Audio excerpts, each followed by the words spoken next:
C'est un jeune homme en reconstruction. Après des années de distance, Guillaume et sa mère se sont rapprochés. Marie, elle, est une mère de famille de 38 ans. Ils ont porté plainte contre Joël Le Squarnec et ils ont choisi de témoigner de manière anonyme.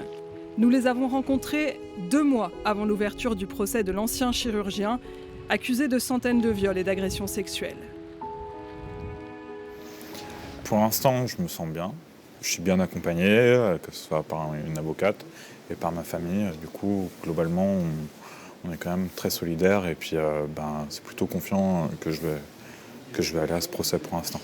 C'est tout d'abord pour soutenir notre fils, qu'on fasse une équipe et puis pour essayer de comprendre et puis qu'il voie qu'il lui a fait du mal, mais il nous a fait énormément de mal aussi à nous aussi.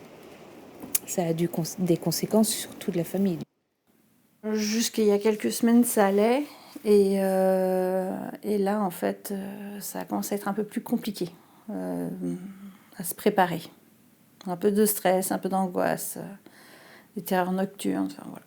Il y a plein de choses qui se remuent. Marie a grandi à Vannes. C'est dans une clinique de la ville qu'elle est opérée de l'appendicite par le docteur Le Squarnec au milieu des années 90. Mais ça n'est qu'en 2018, après l'arrestation de l'ancien chirurgien, qu'elle apprend qu'elle figure dans la longue liste de ses victimes. Moi, c'est les gendarmes qui sont venus chez moi m'annoncer la mise en accusation justement de M. Le Squarnec. Je ne comprenais pas parce que moi, ça ne me disait rien. J'avais 10 ans à l'époque. Voilà, j'étais toujours avec ces souvenirs de petite fille. Là où j'avais du mal à comprendre, c'était comment il avait pu faire ça sans que ça éveille mes soupçons, parce que j'étais très bavarde, je racontais tout à mes parents, et je ne comprenais pas. Et en fait, au fur et à mesure, j'ai essayé de travailler sur ma mémoire, des images, des paroles, enfin, des choses qu'il m'a racontées me sont revenues en tête. Et en fait, j'ai compris comment il avait pu passer au travers de tout soupçon, quoi. Moi, il m'a fait ça sous une auscultation médicale. Et voilà, c'est vrai qu'avec les yeux d'une petite fille, une auscultation médicale, on fait confiance à son médecin, donc il n'y a pas de souci. Dans le cas de Marie, Joël Le Squarnec est accusé de viol. Et c'est lorsque la jeune femme commence à avoir une vie amoureuse que les difficultés apparaissent. Des blocages dans sa vie intime et sa sexualité, dont Marie souffre encore aujourd'hui. Quand j'ai eu cette information de la part des gendarmes, tout de suite, c'était le puzzle manquant, quoi. Voilà, c'était la pièce manquante. Donc à partir de là, oui, j'ai mis mes troubles sur ce fait.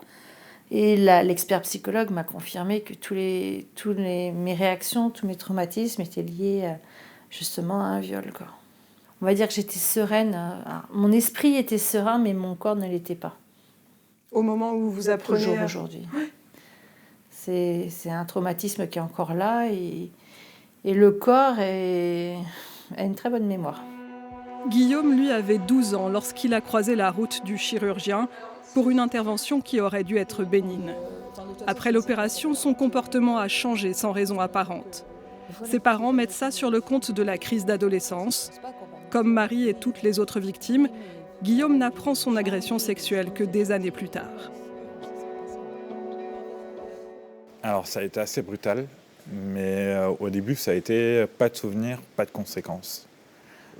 Mais après le trauma est vraiment arrivé, le post-trauma est arrivé avec ses conséquences.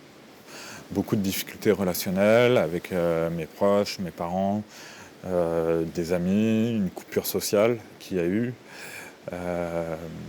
une dépression et beaucoup de problèmes du contact physique. On se demandait pourquoi pendant tout ce temps couper les ponts avec nous et était de plus en plus agressif. Et là, on a compris. À partir du 24 février, Guillaume, Marie et 297 autres victimes vont faire face à leur ancien médecin Joël Le Squarnec pendant 4 mois. Certaines parties civiles ont demandé le huis clos au cours de ce procès. Ça n'est pas le choix de Marie ni de Guillaume. Je souhaite que cette personne soit... que on ait accès facilement à ce procès-là pour voir, pour que la honte soit de l'autre côté. Moi, ce que j'espère juste, c'est que il va savoir accepter, enfin, il va reconnaître ses faits. Parce que il a fait énormément mal à beaucoup d'enfants et c'est déjà une grosse souffrance et j'espère qu'il ne mettra pas une souffrance supplémentaire en niant les faits. 20 ans après l'agression subie par son fils, Michel espère que ce procès lui permettra de se libérer de ses traumatismes.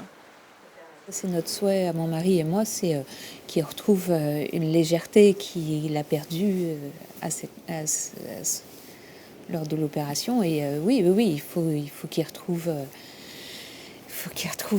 une envie de vivre. Après l'épreuve du procès, Marie comme Guillaume veulent entamer un nouveau chapitre de leur vie. Avant de pouvoir passer à autre chose, ils ont souhaité prendre la parole pour briser le silence. Ce silence qui profite aux auteurs de violences sexuelles.